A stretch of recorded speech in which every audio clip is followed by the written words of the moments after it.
अस्सलाम वालेकुम, मैं हूं Fabia Jameel and today we are talking about how to treat spoiled child, reasons and solutions. Before that, I would like to tell you about myself. I am Fabia Jamil. I am basically right now performing as a student in education department. This is my final year and we are almost done. बस हमारी research रहती है and then we'll be over it. So आज की video जो बच्चे वो होते हैं जो कभी कभी हम कहते हैं there are 9 children in our home and that one is the bad egg. तो हम उसके बारे में बात करेंगे आज के दिन.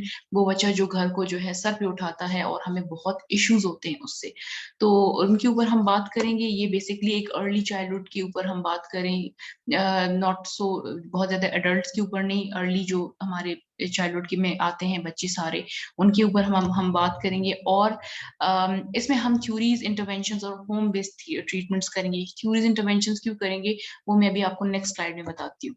सो पहले कंटेंट देखते हैं कि आज हमने पढ़ना क्या है. सबसे पहले तो बच्चा स्पॉइल्ड है, ठीक है, क्यों हुआ है वो हम रीजन देखेंगे. कोई ना कोई रीजन जरूर होगा जिसमें किसी ना किसी ने कंट्रीब्यूट किया होगा.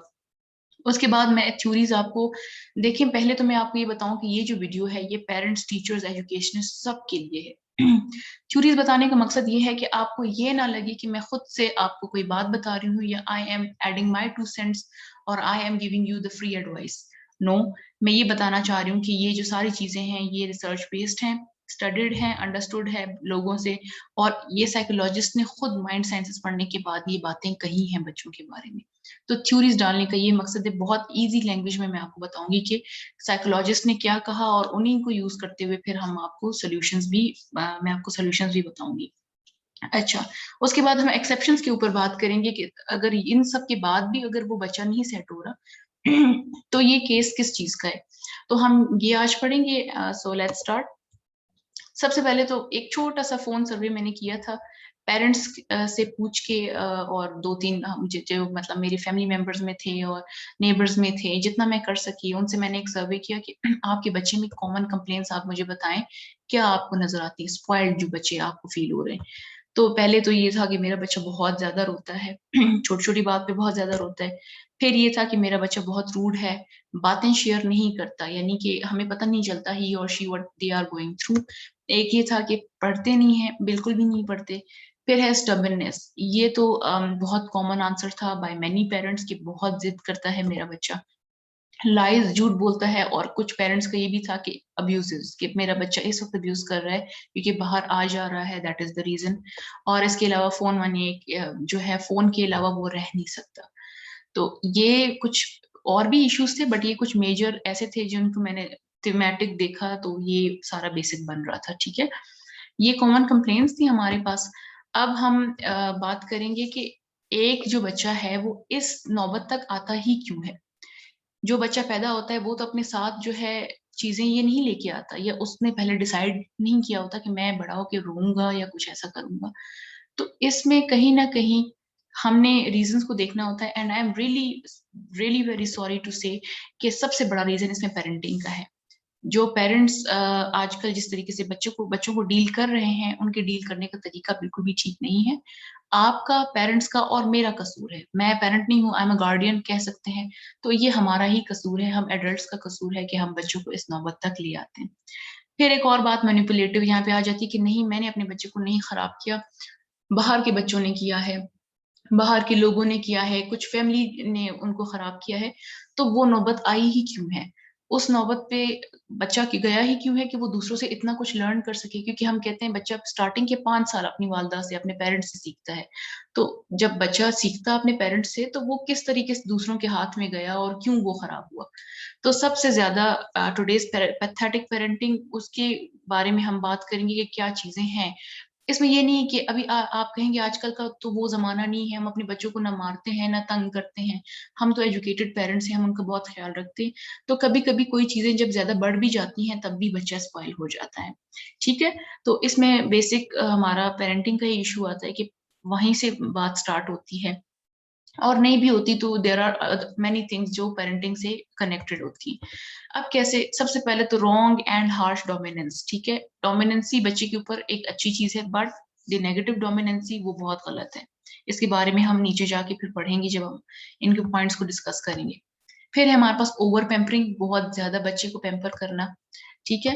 फिर है हमारे पास अटेंशन, एंड चौथा फैक्टर हमारे पास है प्रिविलेज, ओवर प्रिविलेज बच्चे को प्रोवाइड करना। ये 4 फैक्टर्स हैं। हम सब फैक्टर्स के बारे में बारी बारी पढ़ेंगे और उसके बाद हम सॉल्यूशंस के पास चले जाएंगे, थ्योरीज एंड सॉल्यूशंस के पास।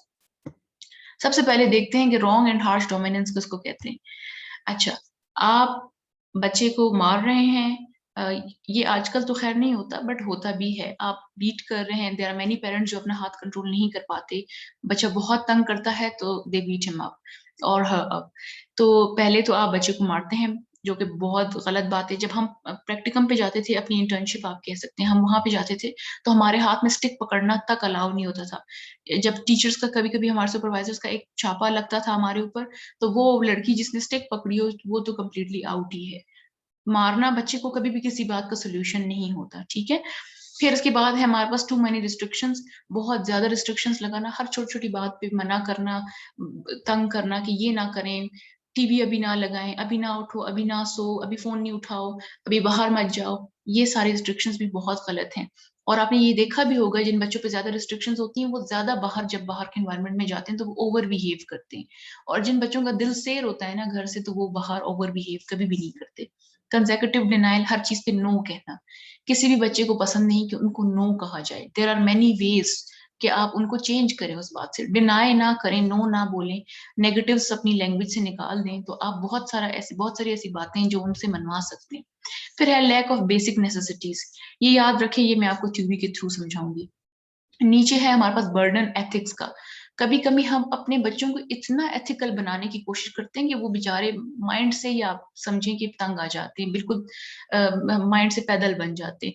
हम हर वक्त उनको बोलते हैं कि आप कैचअप उठा के ना लिक करें, आप यहाँ पे जाके जो है वहां पे जाके आपने प्लेट में से डायरेक्ट कोई चीज नहीं उठानी, आप एप्पल ऐसे नहीं खाओगे, आपने एप्पल कट करके खाना है। ये इतनी छोटी छोटी बातें हम अगर ये भी बच्चों को सिखाएंगे तो वो खुद क्या लर्न करेंगे। ऑब्वियसली जब इंसान बड़ा होता है तो वो खुद ही एटिकेट सीख जाता है कि हमने इस वक्त क्या करना है क्या नहीं करना। तो बहुत ज्यादा एथिकली बर्डनाइज ना करें, बहुत ज्यादा नॉर्म्स बच्चे के ऊपर ना डालें कि वो तंग हो जाए। मेरे अपने घर में एक बच्चा बैठा हुआ था और उनकी वो कुछ खा रहा था और बार बार जो है उनकी जो दादी उनके साथ आई हुई थी, वो उनको कह रही थी कि ये ना उठाओ, ये ना उठाओ, और वो जितना उनको मना करी थी वो बच्चा उतना ही उठा रहा था। तो एथिकली बच्चों को बर्डनाइज ना करें, टाइम के साथ एथिक्स आ भी जाते हैं, ठीक है। अब अपनी जो प्रेजेंटेशन है वो बच्चे के साथ मेंटेन रखें। पहला मैंने आपको रीजन बता दिया, अब हम कुछ डोमिनेंस कुछ हम जो है थ्योरीज के बारे में बात करेंगे, ताकि आपको पता चले कि ये सारी बातें रिसर्च्ड हैं और बताई गई हैं साइकोलॉजिस्ट के थ्रू। पहले एरिक्सन जो है एक साइकोलॉजिस्ट हैं, उन्होंने कुछ स्टेजेस दिए हैं जो कि स्टार्ट मतलब 0 एज से लेकर वो बहुत आगे की एजेस तक 50s तक भी जाते हैं।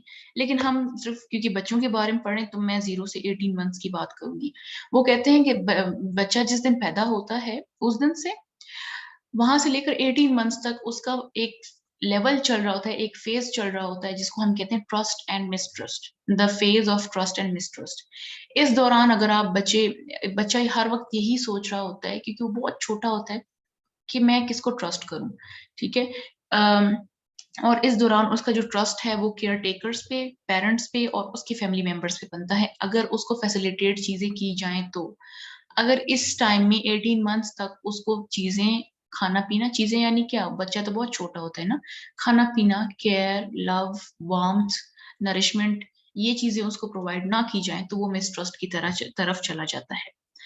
अब बेसिकली ऐसा होता है कि बच्चा ट्रस्ट करता है अपने पेरेंट्स पे, ठीक है। तो यहाँ से वो बच्चा अपने पेरेंट्स पे ट्रस्ट करना सीखता है, तो आगे जाके पेरेंट्स उनका ट्रस्ट ना ही तोड़े तो बेहतर है। ट्रस्ट कैसे टूटता है, बहुत सारी हम मिस्टेक्स करते हैं, उनकी सेल्फ एस्टीम का ख्याल नहीं रखते, बहुत सारी चीजों का ख्याल नहीं रखते, तो आराम आराम से ट्रस्ट बिगड़ता है और बच्चा खराबी की तरफ चला जाता है। तो ये एक एरिक एरिक्सन की थ्योरी थी।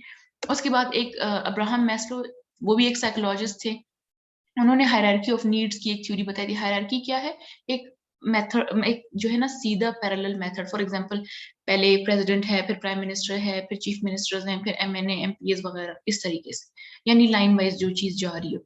तो उन्होंने एक हायरार्की बनाई थी। बात उन्होंने क्या की कि जब बच्चा मोटिवेशन के लिए, यहाँ पे मैं आपको बताती हूँ, अब आप ऊपर ऊपर देखिए सेल्फ एक्चुअलाइजेशन लिखा हुआ है।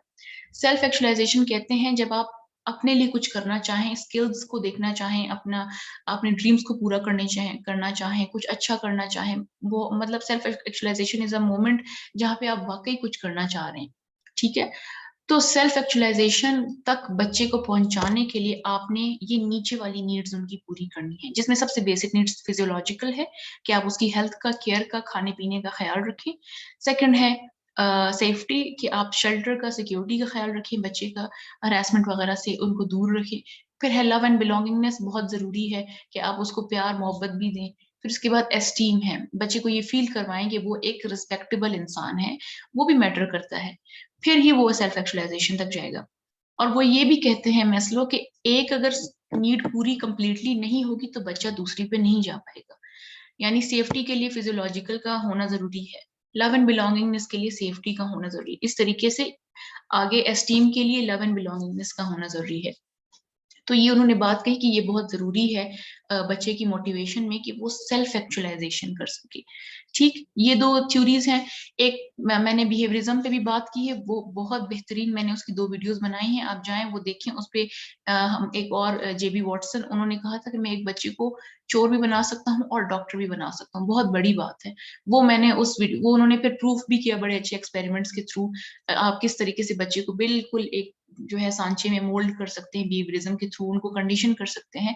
अब वो वीडियो जाके देखें, वो मैंने यहाँ पे ऐड नहीं की। इस तरीके से एक और मेरी वीडियो है अर्ली चाइल्डहुड एजुकेशन के ऊपर, जिसमें मैंने बच्चों के डेवलपमेंटल स्टेजेस बताए हैं कि उनका एक सोशल फेज होता है, एक डेवलप जो है साइकोलॉजिकल होता है, एक फिजिकल होता है, ग्रोथ के मैंने स्टेजेस बताए हैं, वो भी आप जाके देखें। इस वीडियो में जितना मुझसे पॉसिबल हुआ मैं वो कवर करूंगी। ठीक है, इन 2 थ्योरीज के बाद अब हम वापस कंटिन्यू करते हैं। अच्छा, ओवर पैम्परिंग हम बच्चों को करते हैं, सोशल बायकॉट करवा देते हैं, बाहर जाने नहीं देते, लोगों के साथ खेलने नहीं देते, क्योंकि हमें लगता है कि बच्चा अब्यूजेस सीखेगा।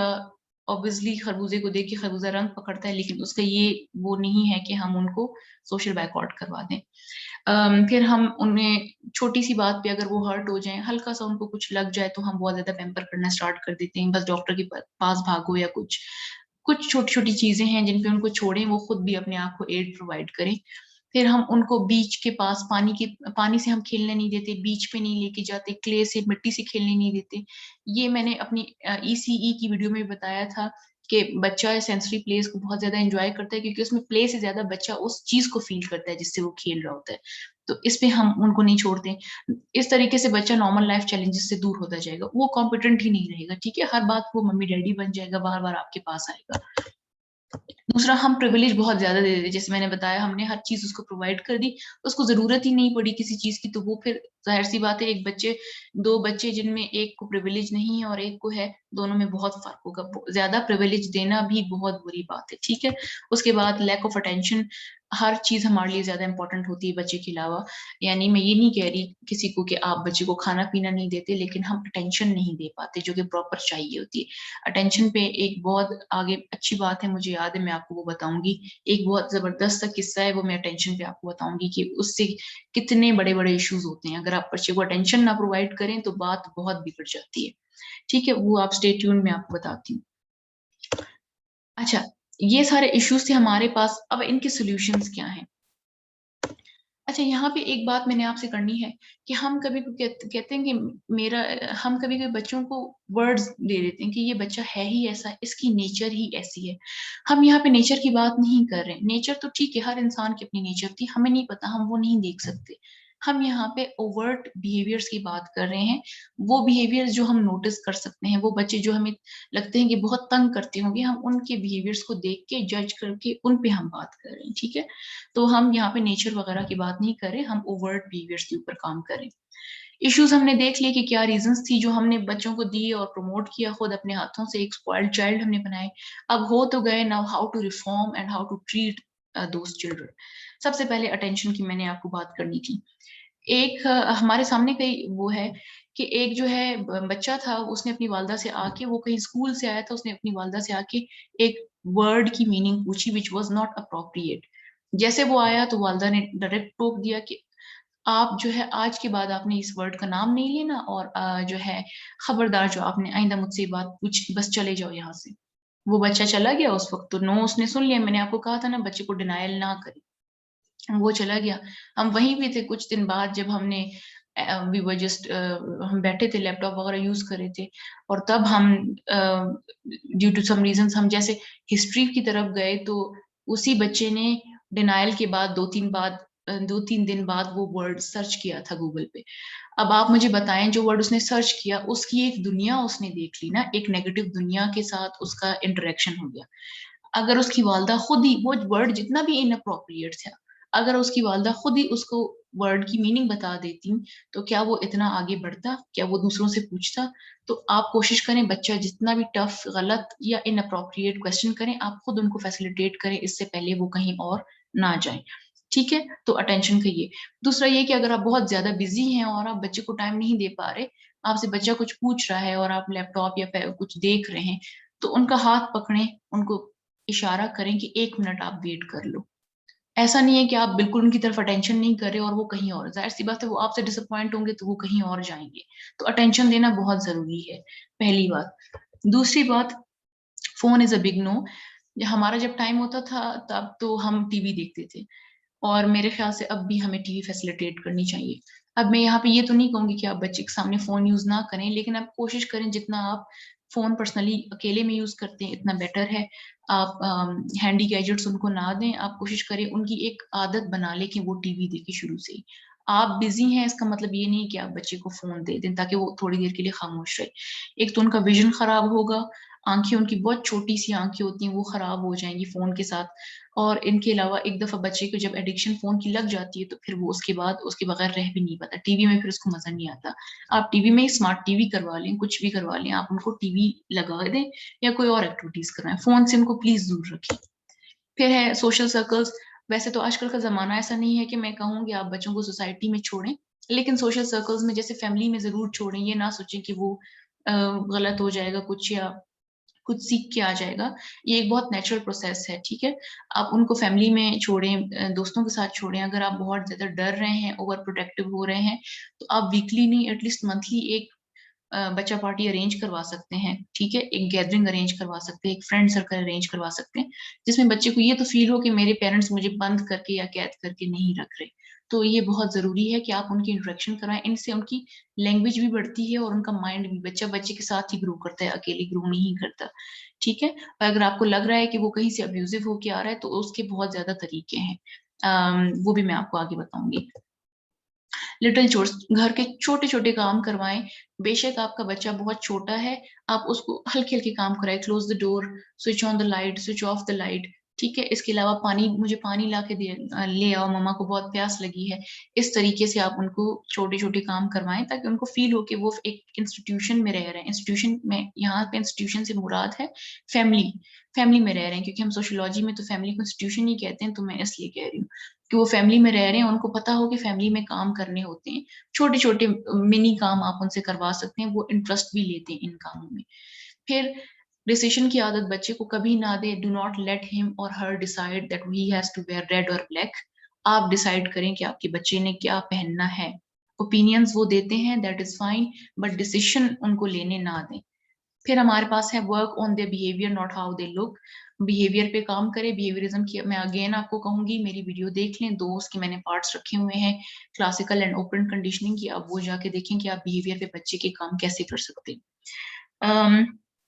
अच्छा, if they are not doing what you want, may be make a deal. अब यहाँ पे मैं वो बात करूंगी कि आप जो डर रहे होते हैं ना कि बच्चे बाहर जाते हैं तो कुछ सीख के आ जाते हैं, और वो सीख भी लिया है, तो अगर वो जिद कर रहे हैं आपसे कि नहीं मैंने बाहर जाना ही है, और आप उनको नो बोल रहे हैं, फिर तो जिद बढ़ेगी, बात खत्म नहीं होगी। तो आप उनको नो ना बोलें, आप उनके साथ डील कर लें, कुछ और अच्छा कर लें। आप उनको, अगर वो कहें मैंने बाहर जाना है इस दोस्त के साथ खेलने, और आप डर रहे हैं, तो आप उनको ये ना कहें नहीं वो दोस्त अच्छा नहीं है तुम मत जाओ, ऐसे नहीं बोले।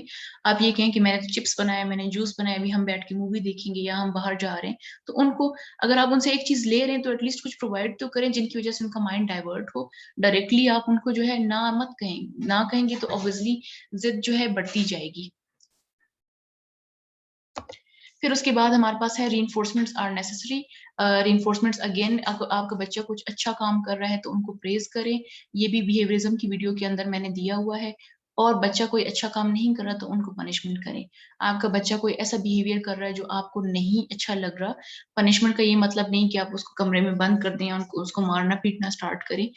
बच्चे के लिए सबसे ज्यादा तकलीफदेह बात ये होती है कि उसके पेरेंट्स उससे नाराज हो जाएं, आप 5 मिनट के लिए उनसे नाराज हो जाएं, या आप उनको जो है डराएं, उनसे उसकी कोई चीज ले लें, उनका कोई टेडी बियर या उनकी कोई पसंदीदा चीज ले लें, या कोई प्रिविलेज उनसे ले लें, ठीक है।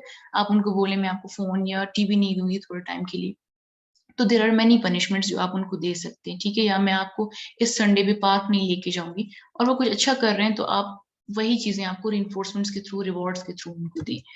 फिर है बिजी पेरेंट्स, अगर बहुत ज्यादा आप बिजी हैं तो आप इस तरीके की गेम्स करवा सकते हैं। ट्रेजर हंट में आप ये करवा सकते हैं, आप बच्चे को ए का अल्फाबेट दिखाएं और छोटी छोटी चिट्स बना के घर की डिफरेंट जगहों पे छुपा दें। फिर आप बच्चे को कहें कि आप जाओ और ये ए का अल्फाबेट ढूंढ के आओ।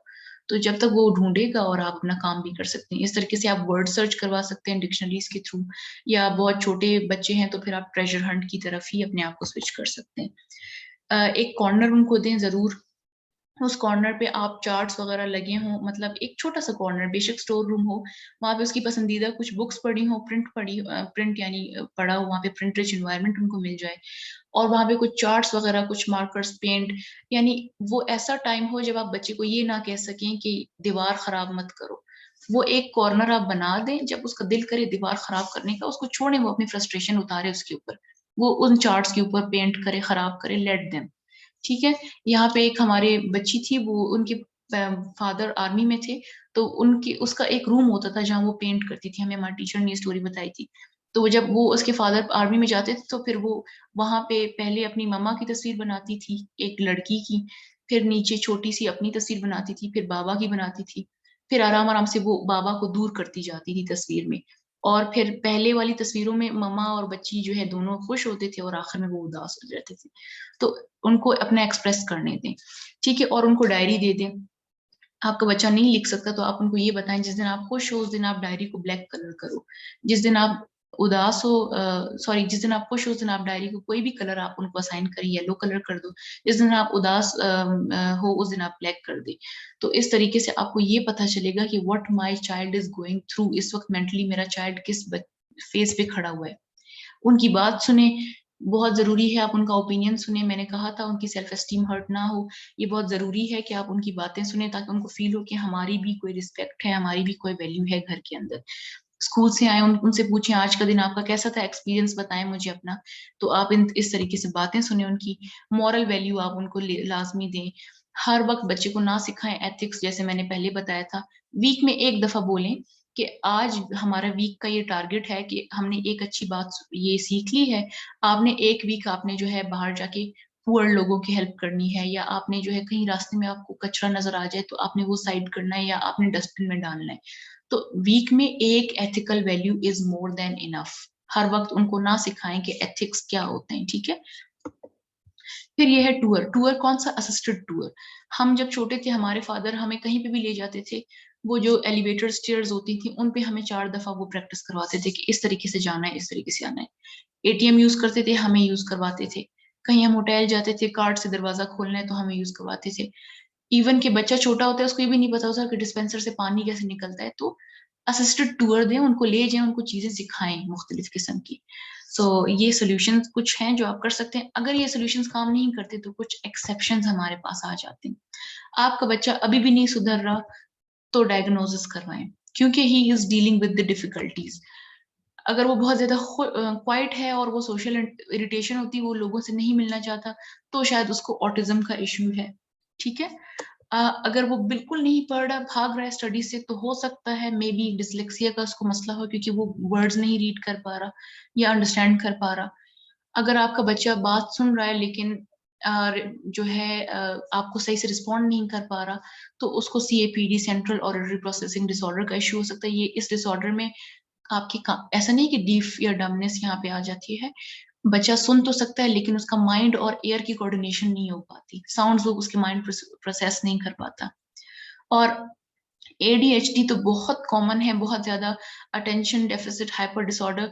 इसमें जो है ये वो बच्चे, मोस्टली बॉयज में होता है, ये वो बच्चे जो बहुत केयरलेस होते हैं, कुछ अरेंज नहीं कर पाते, क्लास में बहुत बोलते हैं, आराम से डिस्ट्रैक्ट हो जाते हैं, कुछ भी हो जाए डिस्ट्रैक्ट हो जाते हैं, ज्यादा पढ़ने की तरफ उनका वो नहीं था, दूसरे बच्चों को मारना पीटना, घूमना फिरना, भागना क्लास में, बहुत केयरलेसनेस दिखाना, डिफरेंट किस्म के बिहेवियर, बहुत तंग करने वाले बच्चे, जो एक्सट्रीमली तंग करते हैं ना बच्चे, वो ADHD का शिकार होते हैं। इसका कोई प्रिवेंशन वगैरह तो नहीं है, बट ऑल दो आप जल्दी अगर इसको डायग्नोज करवा सकते हैं तो फिर आराम आराम से आप उनको बिहेवियरिज्म या डिफरेंट थेरेपीज मिलती हैं, आप साइकोलॉजिस्ट के पास या एजुकेशनिस्ट के पास जाके तो आप इसको क्योर कर सकते हैं। So that's all for today. अगर आपको कोई क्वेश्चन पूछना हो तो आप मुझसे इंस्टाग्राम पे पूछे, मैं ज्यादातर यहीं पे ऑनलाइन होती हूँ। I also have a Facebook page, लेकिन ज्यादा मुझे यहीं पे बेहतर लगता है कि मैं रिप्लाई कर सकूं। जिनके पास इंस्टा नहीं है उनको तो मैं फेसबुक पे कर दूंगी, बट ट्राई कि आप मुझसे यहाँ पे पूछ लें। So thank you so much. That's all for today. Kindly share, like, and subscribe my video because this is the time when educational content needs to get promoted.